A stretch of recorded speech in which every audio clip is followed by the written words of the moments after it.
Hi everyone, it's Natalie here, and I'm going to tell you how my month of April went and what my favorite things were. And I think I can start the whole thing just simply by saying that, best laid plans in a Wheel of Fortune year mean that, nothing is probably going to go the way that you planned. And, in all honesty, I'm really okay with that. I'm going to just pause to go let my dog in. Are you coming in? Well, there's a toy here. You can use this toy. You've got your bell.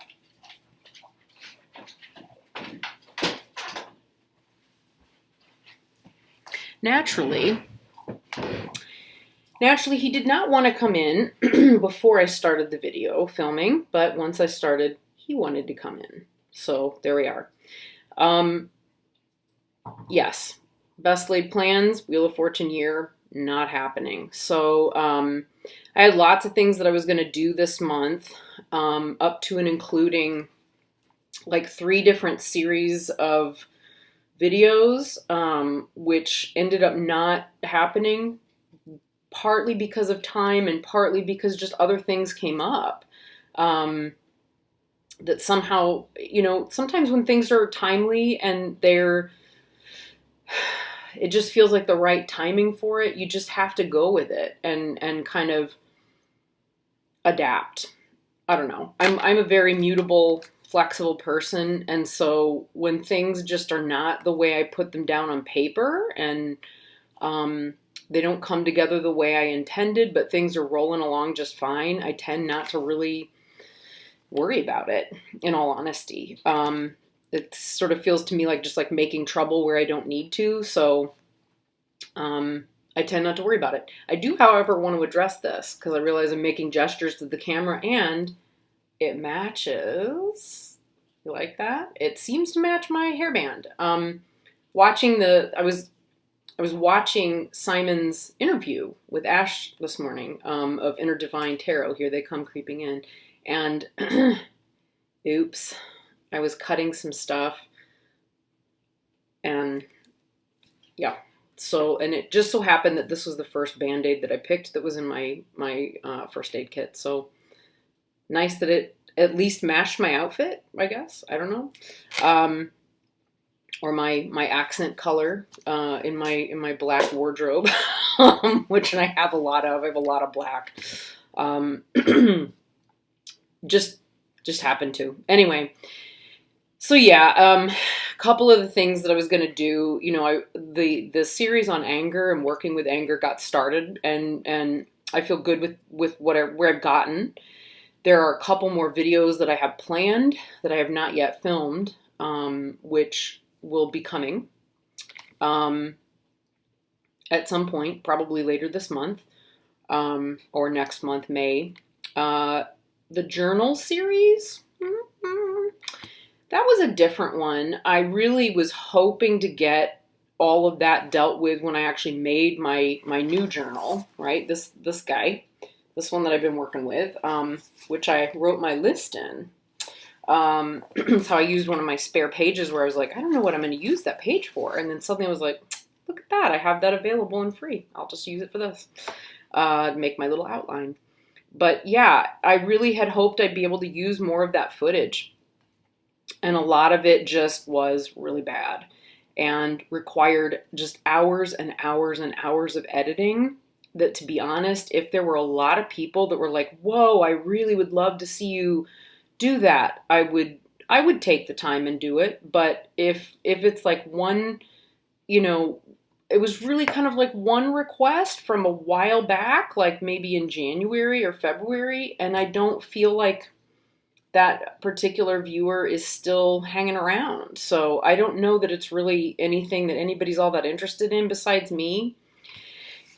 If it changes, or if I tend to like talking about process a lot more. So it may be that I just film a new thing when I'm putting together another book in a similar fashion and film it better. I think that's probably the answer. Because if somebody really would like to make a beautiful journal or grimoire or something of that fashion, it's a great method. It really is.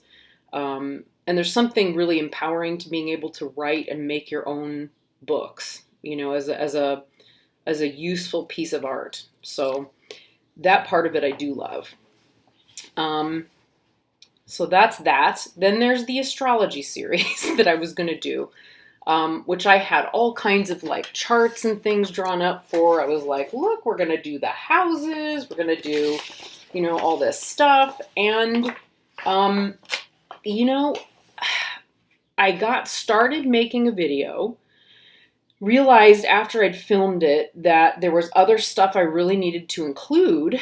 And so I needed to reshoot it. Because I'd put together a slideshow and, just a lot of different things. And it was really becoming like a really well done, but like intricate process that involved some research and so on as well. And as I was doing that towards the end of last month, I think in March, I realized that probably what I could contribute most, like after I'd already filmed the video going, for like, here's what's coming in April. I realized maybe the next day, as often, that happens, that probably the thing that I could do that would be the most helpful would be just to kind of look at like why astrology is so important to tarot reading and what role that plays. Not even like the how or the what, but just the sort of exploration of, hey, let's get into the mindset of where this all started and where this came from. So I do still intend to go ahead and follow through with that because I really like where I was going to go with it. And I feel like it's worthwhile refilming and redoing because I've got most of it put together and ready to go anyway. So that will be coming, but I don't think it's really necessary to try and follow through on trying to teach anything to do with astrology because it's already been done and it's out there. And there are some people in our community who've done a really beautiful job of it, which really became apparent when I was watching one of Tarot Map's videos about the Living Wheel. The Living Wheel deck, if you don't have it already and you're interested in learning astrology, is absolutely perfect. It will put you absolutely where you need to be in terms of learning all the goods, all the stuff. Patrick has done an amazing job of outlining all of it. It's right there. It's really, really immediate. And I would really just recommend doing that. Honestly, look at the Living Wheel. Check out Tarot Map's videos about astrology. And then I feel like there's someone else in the community, maybe 2 or 3 even, that I've encountered recently who are actually, it might be Tarot Map as well, who are actually astrologers by trade. And they've got videos. They've already got them. They're out there. I would rather say go check those out than try and pull that together. Because I don't know. When it's just like, yeah, I could do it, but is it really, am I going to do it any more justice than anyone else has done?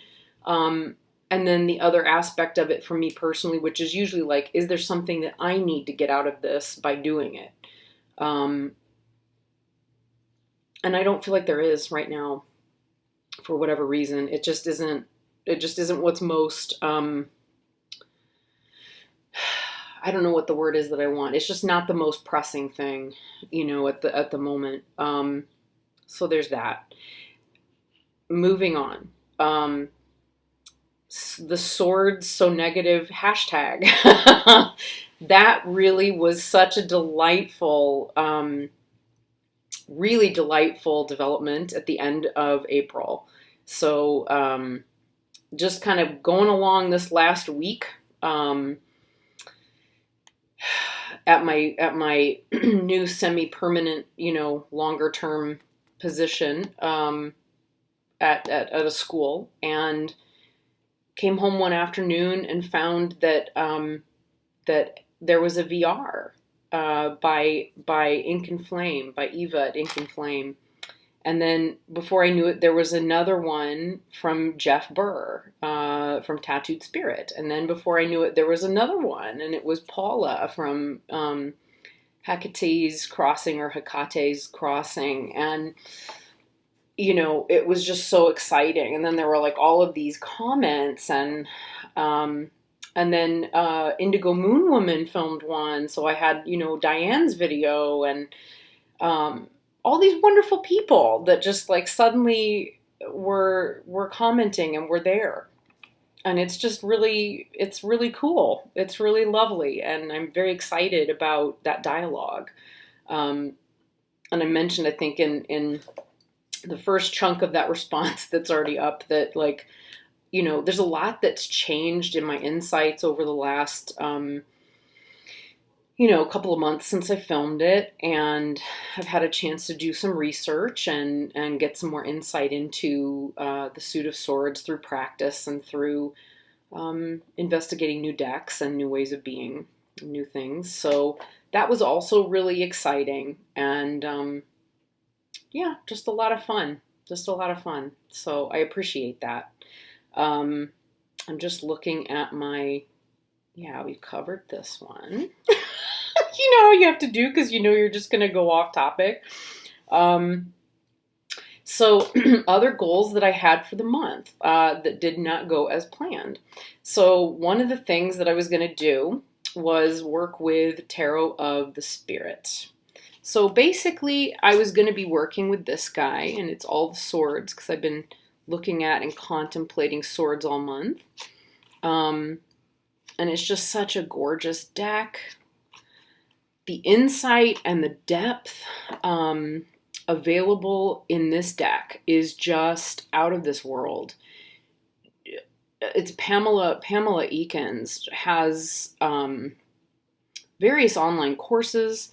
If you subscribe to her channel, if you have any interest in this deck at all, or if you have any interest, don't even worry about like any of the, you know, it does sort of follow in many respects a Thoth-based structure, but it could not be further away from anything that's Crowley-esque in the world. It's just so different.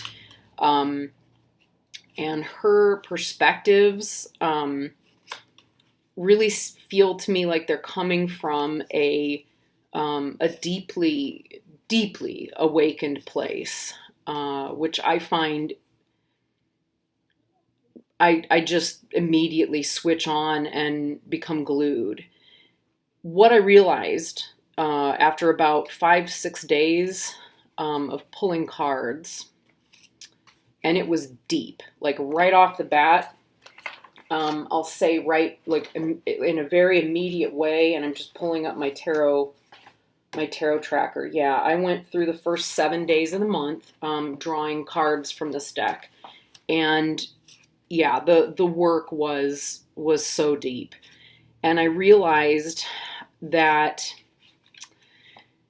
it was too much to take on. It was just there that when I start working with this deck, I want to be able to give it a really deep level of attention to get to the root of the meanings of the cards, where they're coming from. God, I love this one. What they're, you know, all of it, basically, like all of it. And I didn't really have the internal space to do that yet. I love this one too. This one's so beautiful. And that's a swords. That's the 4 of Swords, 4 of Wind in this deck. So because of not having that real, you know, space to be able to be with it in the way that I feel like it deserves, and because I felt what I was doing was just so funny. You know, I would draw my Tarot of the Spirit card for the day. I'd spend my time with it. I'd really meditate on it. And then I would find towards the end of the day, like, oh, I don't feel complete without having drawn something from the Mariel Tarot. So I found that my daily draw was turning into this long, drawn out, like, semi-comedic competition between two decks where I just thought, this is silly. I'm just clearly not done with the Mariel yet in terms of, you know, I'm sure this will make sense, but you know, when you're really deepening a connection to and the ability to work with a particular deck, especially if it feels just unfamiliar enough and just challenging enough to work with, that you're really kind of having to dig deeply and work hard, trying to take in something new at the same time, just when you're hitting that point of like, oh, that's what it is, it feels really like a big interruption. And I thought, well, you know, I may have gone through my entire career, you know, in education, having to force myself to do those things. But you know what? I'm a grown-ass woman now, and nobody is holding me, you know, holding my butt to the fire. I can actually just make a choice and choose, in this case, to put it down, come back to it when I've got more space, mentally, physically, emotionally, psychologically, you know, in all the major ways, and do it then. So that was the choice. That really was the choice. And I feel like it was the right choice to make. So I ended up coming back to, you know, my all-time favorite deck, and the book, which is starting to become really tattered and worn out because I've been carrying it with me everywhere. And as you may or may not be able to see, like marking up the crap out of this book. Which is just how I function when I really digest stuff. Boy, I just ooze out acids all over the place and, you know, start taking it apart and putting it back together again in a different form. So, you know, I continued that journey with Mariel, and I'm glad I did. You know, I am starting to feel more like I'm ready to let it, like take it off the flame and let it simmer a little bit. Now I'm switching to cooking analogies. So that I can maybe shift away from the daily draw for, you know, from the Mariel. I don't know. We'll find out. I did do a reading for someone else with it this month. So I had a friend call me up out of nowhere and say like, oh my gosh, I'm having the worst time. Here's my question. Here's the situation I need you to look at. Could you just do, you know, pull a couple of spreads for me, and do you need me to come over? Can you do it? You know, all of that. And I said, you know, absolutely. I can take photographs of it, and I'll just record myself on my phone and send you the file, which is what I did. And I knew somehow, like, just read for her with the Mariel. Like you're at this point, you know what you're looking at, and it just felt like the right thing to do.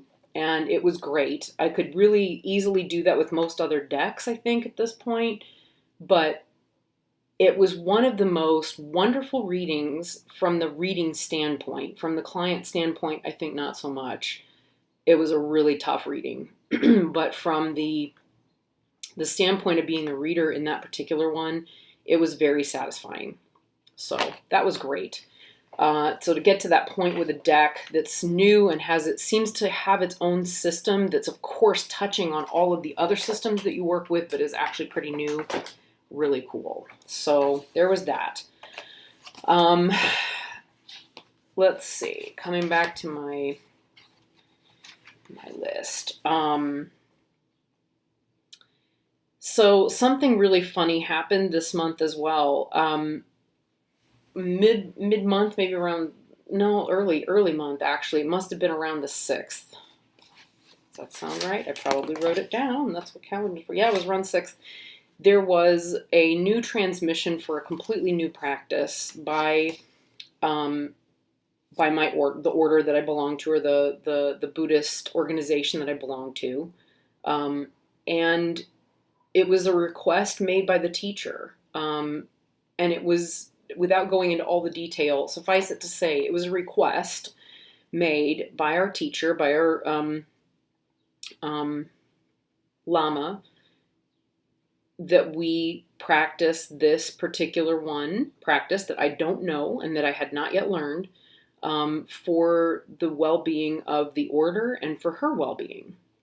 So that was tough because I had this whole plan put together where I was really going to start practicing Jitro, which is a practice that's done for the dead, for the deceased. And as an end of life doula and someone really, I experienced two deaths in March that I felt, and one was a client, one was in my immediate, not immediate, maybe kind of like secondary circle, someone I've known my whole life. Let's put it that way, that I really care about deeply.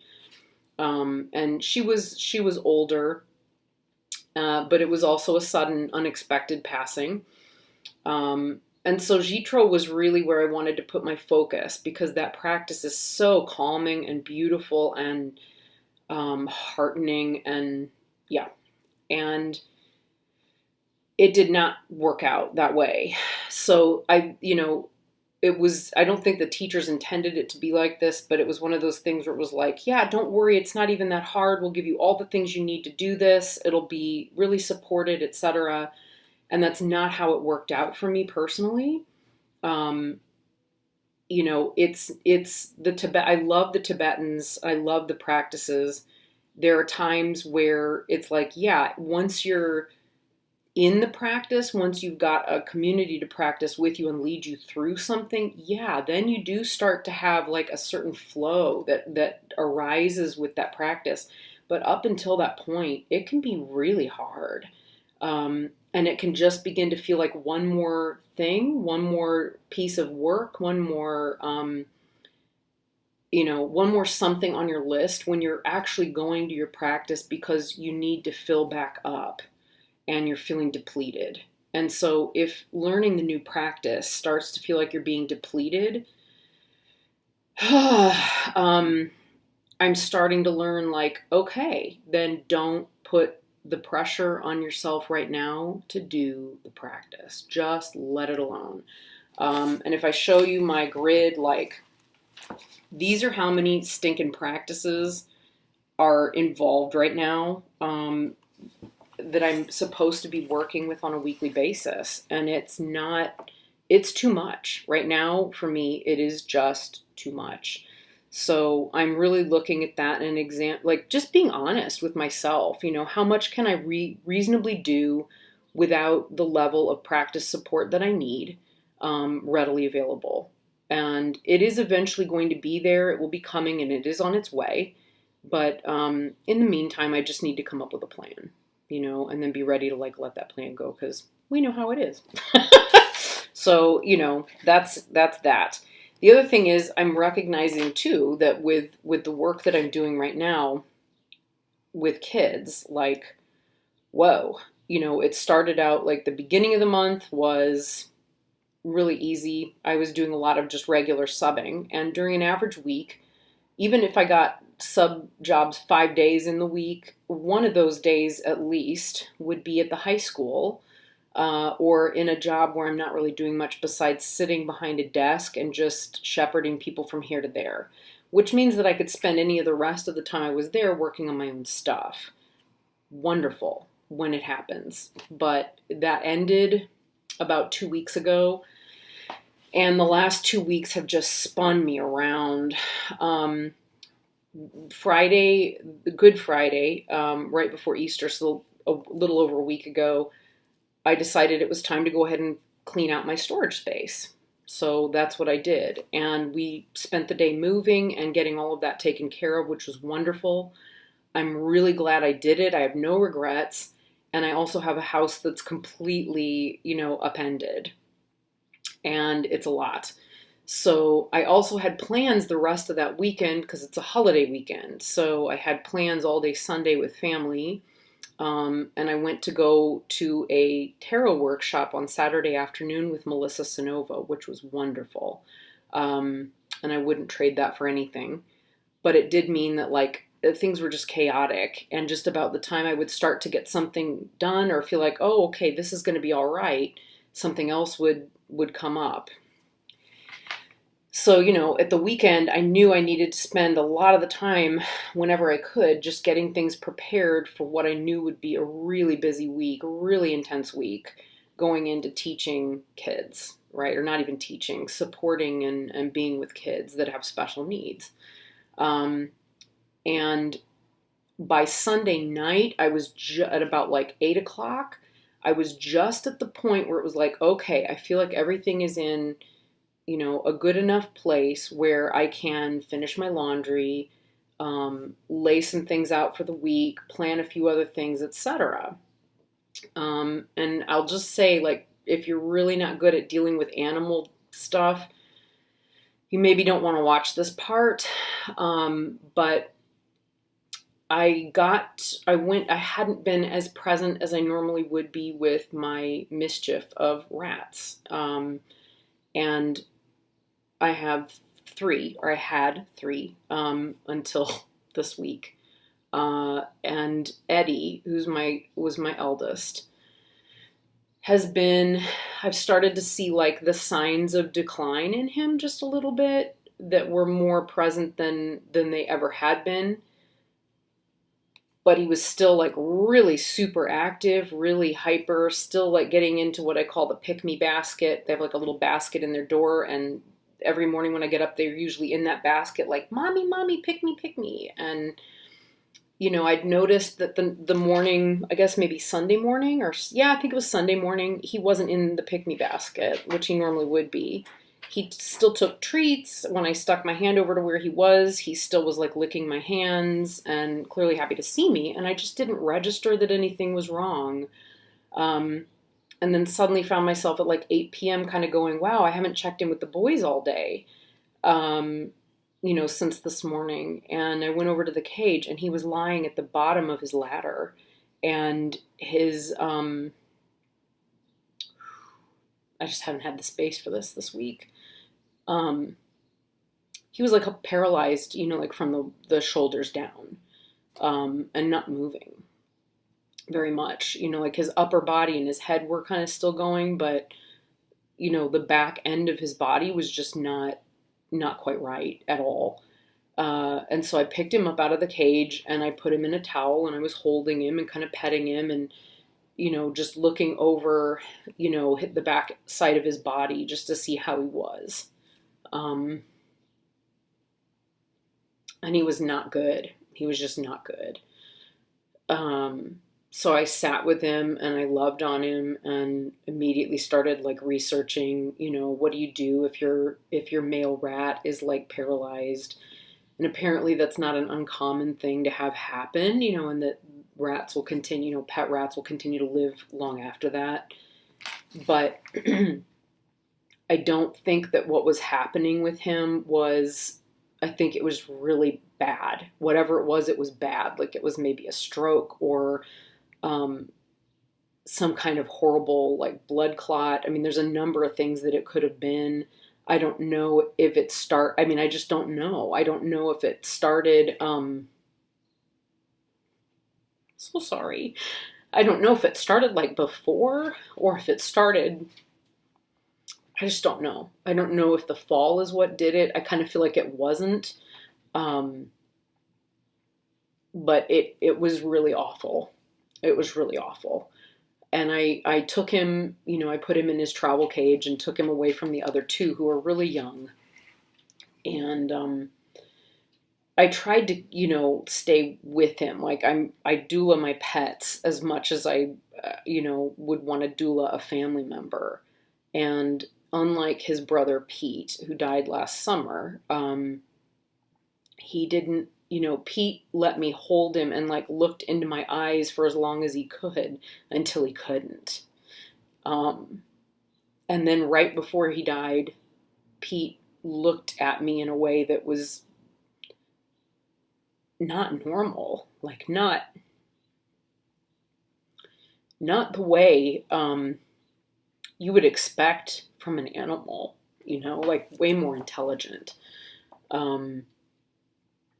Eddie didn't want that. He really did not want that attention. He really wanted to be left alone. And so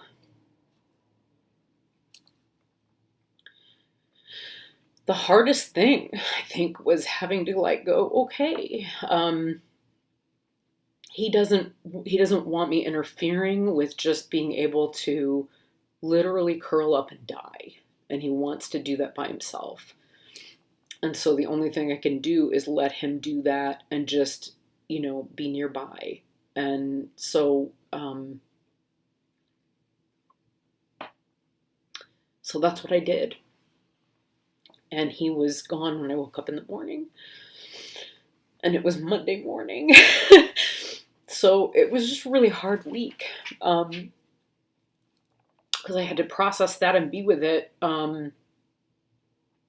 while going in and doing kind of a really intense job and not having things pulled together for myself for the week, and then coming home and I'd be completely exhausted because, of course, I didn't sleep very well at all Sunday night.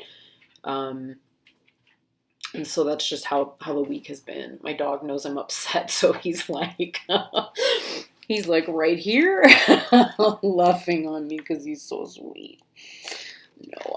Noah. Yeah, so anyway, and how do you explain to relatively new coworkers that the reason you look like a mess, and it's only your second week of work and you haven't even been there for very long, that, it's because your pet rat died,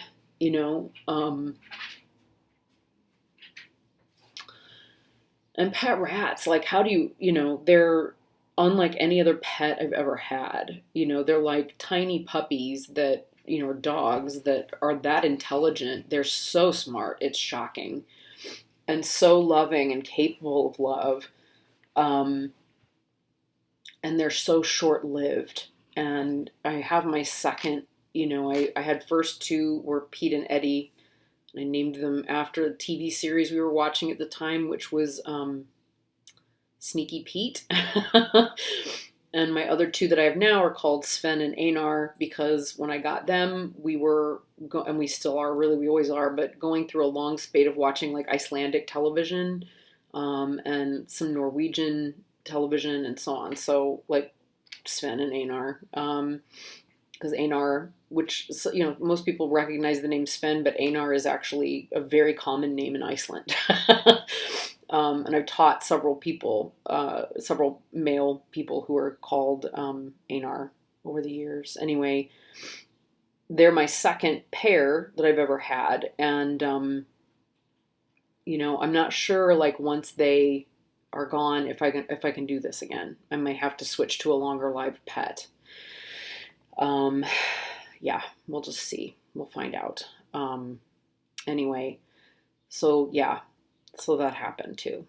And it's just been a very long week and a lot to take in and a lot to be with. So I am looking at how do I need to make things a little bit easier, a little bit simplified, a little bit, of course I don't have any tissues in here. I think we're good because I could just sniffle and use the back of my hand. Kind of gross, but hey, just going to be real. Sometimes you gotta be, it's better to be honest than good, anyhow, yeah. So I think, going into next month, I'm really not even going to try to make any plans. I'm really not, which brings me to my next point, because I think you always end, if you can, you always end on a high note. So let's end on a high note. So happy thing that, great discovery of the month has been, it's better this side because it's not mirror image. It's hard for me to figure out. Yeah, okay. This deck I have absolutely been in love with. I just love it. I can't even explain it. I don't think it's very logical. I wouldn't even try. But the Apparition Spirit Speak Deck, these are the backs, sides, front. They are, I got this deck because Ash the Tarot Yogi did a review, and I've got a review of it up on my channel. I love it. I really have thoroughly enjoyed working with this deck all month long. It is just such a gentle, honest, clear, instant instantly readable kind of deck, you know, definitely RWS. And I'm trying, I've been contemplating, like, what is it that I'm really responding to here? Because I made a comment on, I don't know, I was probably on Ash's channel, because I think it was because I saw that she was putting hers up in an eBay lot, and I was like, oh my God, that has to be Ash. I'm sure that's Ash, and it was. And she said, it's nothing wrong with it. She was just clearing out. And I'd said, it's so funny that this deck has been one that I've gone to repeatedly, sometimes just because I want to pick it up and hold it. And this week in particular, like, it's just like a hug deck in so many ways. And yet it's still, it's not like it isn't dark. It isn't like it doesn't have like some darker, aspects to it. It's just so accessible, and so something about it is so light and so gentle, and it feels very supportive. I really thought I would just kind of try it out, keep an open mind, think it was okay, use it for the month, and then be like, yay, I've kept it really nice and pristine. I feel okay trading it, right? That was really kind of where I was coming from with it. I gotta tell you, at this point, I wouldn't part with this thing. No way. I'm not a clinger generally, but there is something going on with this deck for me that is really worthy of continued exploration. I think part of it is loving the simplicity, and the negative space that exists in a lot of the cards. That for me, like this, just the simplicity of this image and the open space that's here, could be very psychological. I live in a house that is really cluttered, and it is especially at this moment because of clearing out my storage space. And despite having like cut my storage space in two during January, which I was grateful to have done, and getting rid of about half of what was in there, I'm realizing I'll be getting rid of probably half of that again. So, it's just a matter of going through all the stuff and being, just getting rid of what's not needed. So there may be some of it that's that. And of course, my partner forever needs to be getting rid of stuff. That's another story for another time. He's never been in a position where he's really had to or been told, like, you have to clear your stuff out. But at this point, it's hard for him to make enough space for me to be here because of all of the stuff that he's got. So, again, another story for another time, or not. But, I think probably the psychologically, for me, like, that extra space that's in the cards is really a big part of it. So because of that, I've been looking at more decks like this, which surprises me. I never, ever in a million years expected to be like, yeah, this is totally the kind of, direction I'd want to go in. So I did go ahead and place an order last night for her original deck, because I find that I'm just, as much as anything, I'm really curious about the deck creator and where she started. So I went ahead and ordered the first Spirit Speak Deck. And I also finally realized, like, yeah, this is the moment. I've had the Luminous Void Tarot on my wish list for a long time. And really kind of just never felt like pushing, hitting the go button on that one. Couldn't tell you why. It just didn't, I wasn't really 100% sure how well I'd connect with them. Even though I loved like everything that was in her book, or that everything that she says on her website about her background as a Buddhist and as an artist, and I love the shape, I love the quality of the cards, I love the backing of the cards. There's nothing I don't like about that deck, and yet, looking at the images, I was like, oh, I just don't know if I'm going to connect very well with those or not. But as I was contemplating, like, well, what, it's the end of April. I had a little space yesterday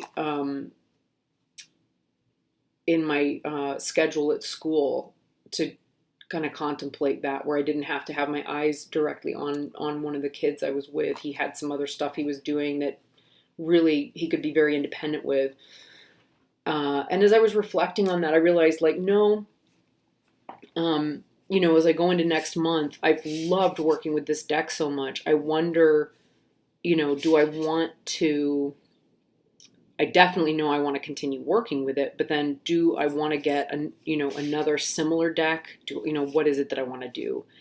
And I realized, like, yes, I do. And then I realized too, as I went back through my wish list, which this was never on, the original Spirit Speak Deck was never on, but the Luminous Void was. And yeah, I just went ahead and thought, I'm going to do this. So the Luminous Void is on its way. And the original Spirit Speak Deck is on its way. And it's very possible that by the end of this month, I may also have added the Divina deck. I don't know. And maybe the Vessels. I don't know. That Vessels Oracle may be calling me as well. I just gotta be with it a little bit and not get too happy with the click it button. I gotta actually have the income coming in before I can click it too frequently. But I also feel like I question, like, is it that I want the Dark Days tarot? Do I want the Wanderers tarot? Because there are a couple, those are two that are kind of calling to me as well, and they're not. It wasn't that. I really went and looked at the sites and contemplated those pretty closely and realized, like, no, that's not what it is. And then watched an unboxing of the original Spirit Speak with from Kelly from Truth and Story, and realized, like, oh, that's what it is. And I think it was the Hierophant as a cactus that really sold me. I have a great love of succulents. I do lots of arrangements with succulents, of putting them in pottery that I make, and gemstones, to kind of hold them in place, and crystals and things, and then, like, selling them, which I haven't done for a while, but I might get back into this summer, because it's just so pleasurable and beautiful. But I thought, yeah, I get that. I get that analogy. And I just loved it. So we'll finish this deck with the blessing of the Ace of Cups, I think, in the video as well. Yeah. So I'm going to continue, like, looking at these more, like, minimal, simple decks that have so much negative space, because, yeah, I think I need that right now. I think I just need that right now. So, yeah, I think that's where we're coming from. So as we all go into the month of May, I just wish everybody so many blessings. May it be a really blessed month for you, whatever that, whatever role that takes, and whatever way that manifests. And as always, I'm always grateful for those of you who watch and who are actively participating and dialoguing with me. It's great fun, and such an honor, such a pleasure. So, beautiful month to everyone. Take care. Bye.